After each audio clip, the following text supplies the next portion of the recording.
and thank you for joining me today for this brief overview of the third grade exemptions to retention for the Move On When Reading legislation.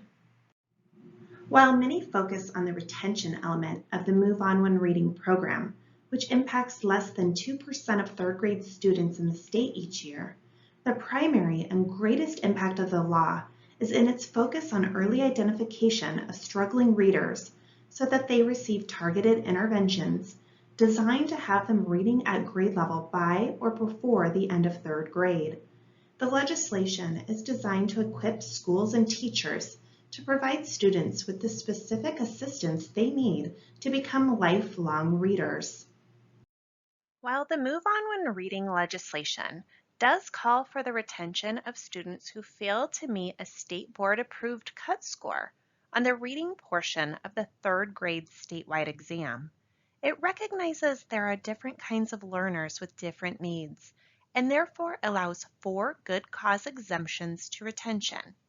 These exemptions apply to a student who is an English learner or is limited English proficient and has had fewer than 3 years of English language instruction, a student in the process of a special education referral or evaluation for placement in special education, or a student who has been diagnosed as having a significant reading impairment, including dyslexia, or a student who has an identified disability, has an individualized education plan or IEP, and that IEP team, including parents, agrees that promotion is appropriate.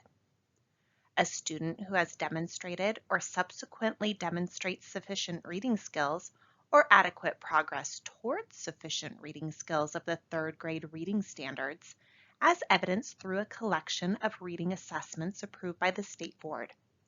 Lastly, a third grader who receives intervention and remedial services during the summer or subsequent year and demonstrates sufficient reading progress. The first Move On When Reading exemption considers our students who are English learners. An English learner or limited English proficient student is defined as a child who does not speak English or whose native language is not English and who is not currently able to perform ordinary classroom work in English. We know that the language acquisition process takes considerable time. For students who have had fewer than 3 years of English language instruction, promotion would be appropriate, since they are still acquiring the English language.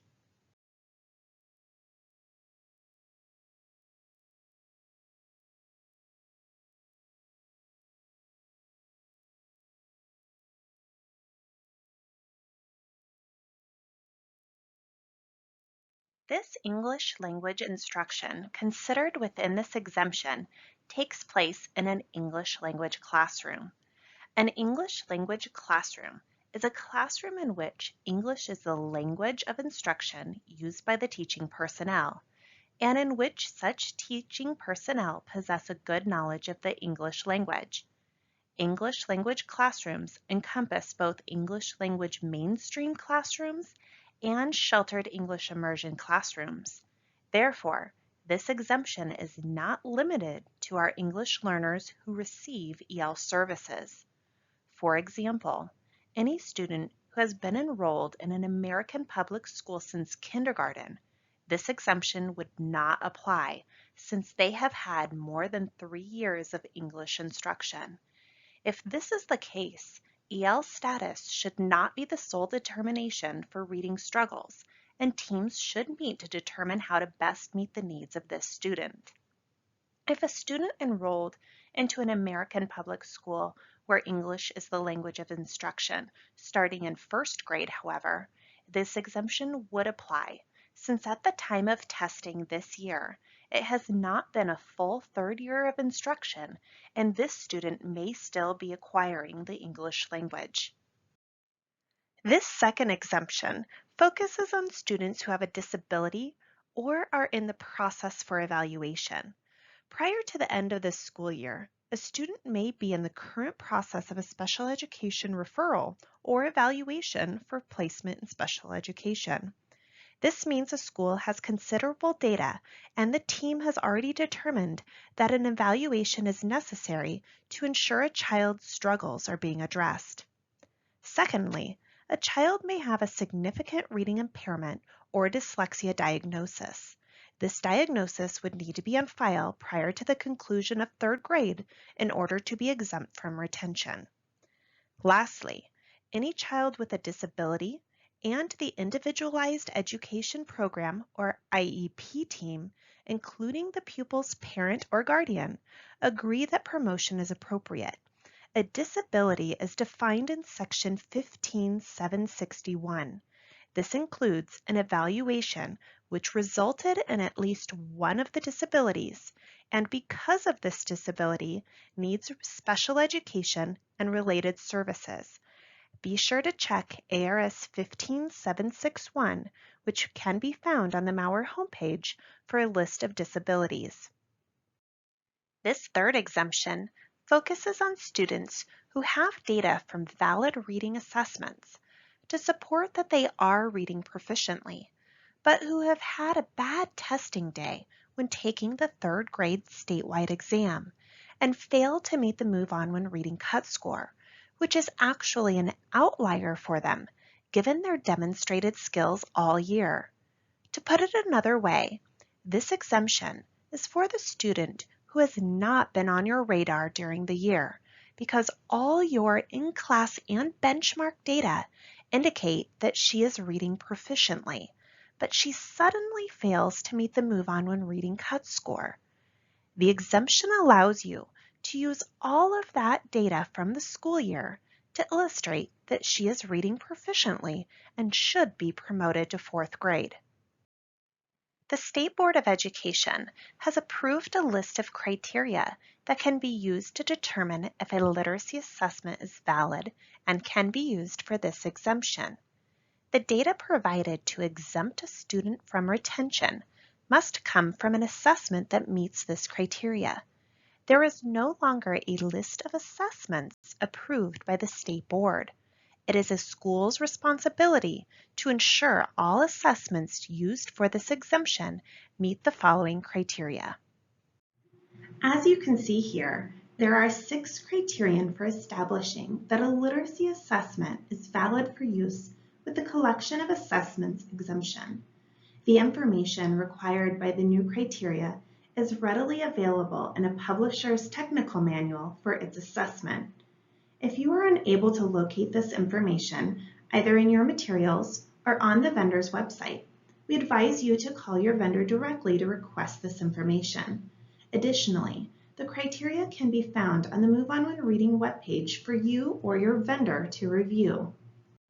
The first criterion requires that the assessment is technically adequate with reliability and validity information available on the publisher's website or in technical reports.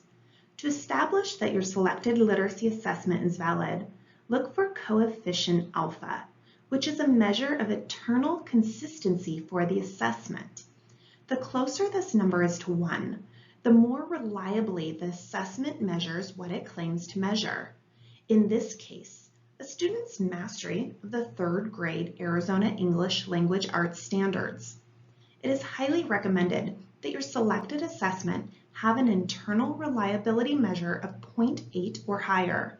Again, this information should be readily available on your vendor's website and/or in its technical manual. The second criterion requires that the assessment is aligned to the Arizona English Language Arts third grade reading literature, reading informational texts, and reading foundational skills standards. The reading portion of the third grade statewide exam assesses a student's mastery of the reading standards for that grade.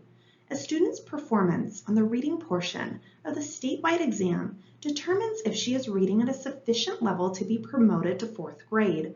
So it follows that an assessment used to promote a student in place of the statewide exam must also assess those standards. The third criterion requires that the alternate assessment is a reliable and valid test of third grade reading comprehension that uses informational and literary passages from a variety of genres. Because Arizona's English language arts standards are built with a variety of literary and informational texts, it is important that students are assessed using both types. Additionally, the standards call for students to read text related to history, science, and technical subjects, so this must be reflected in the passage types on the assessment. The fourth criterion requires that the assessment is norm-referenced to compare student skills to a defined population used in standardizing the test. Additionally, the vendor must be able to provide norming studies from the past 10 years. A norm-referenced test is a standardized test that compares a student's test performance with that of a sample of similar students who have taken the same test. A literacy assessment vendor should provide its norming studies either in its technical manual or on its website.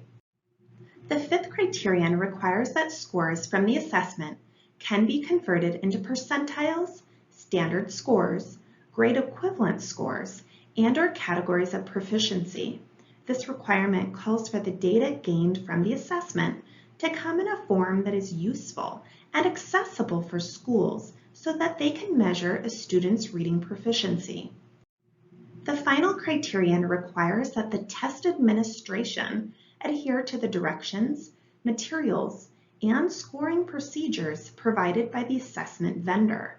The point of this requirement is to emphasize the importance of the assessment being administered in a standardized manner, as to not invalidate or corrupt the data obtained from that assessment.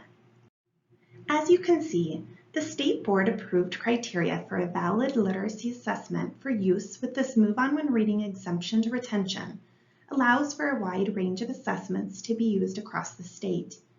The information required by the list is a standard part of the technical reports and materials provided by vendors of literacy assessments. It is important to emphasize, though, that the spirit of the exemption is to promote a student who has valid data to support that she is reading sufficiently and should only be used for a student who has had one bad testing day on the third grade statewide exam. This last exemption allows for a student who does not otherwise meet one of the 3 previous exemptions to attend a targeted summer school intervention. If at the end of that intervention, the student demonstrates sufficient progress towards reading, as determined by a valid assessment, he may be promoted to the 4th grade with his cohort. While there are not requirements to provide summer school, if a school does not offer these services, or if a student is unwilling or unable to attend this summer school intervention, then this exemption would not apply. If one of the other 3 exemptions also do not apply, the student would then be retained. For schools who choose to use this exemption, the Maurer team has published recommendations for implementing effective summer school for reading. It is a school site decision to determine whether a student demonstrates sufficient reading progress. It would be appropriate to use a valid and reliable reading assessment, which also covers the previously mentioned criteria to make this determination. Each fall, all schools report to the Department of Education a literacy plan which includes the number of 3rd grade students who failed to meet the Move On When Reading cut score, the numbers of 3rd graders retained, and the numbers who were promoted to the 4th grade based on any one of these exemptions. Thank you for all you do for your students and for creating a generation of readers in Arizona. If you have any questions about these exemptions or about Move On When Reading, please contact us at moveonwhenreading@azed.gov.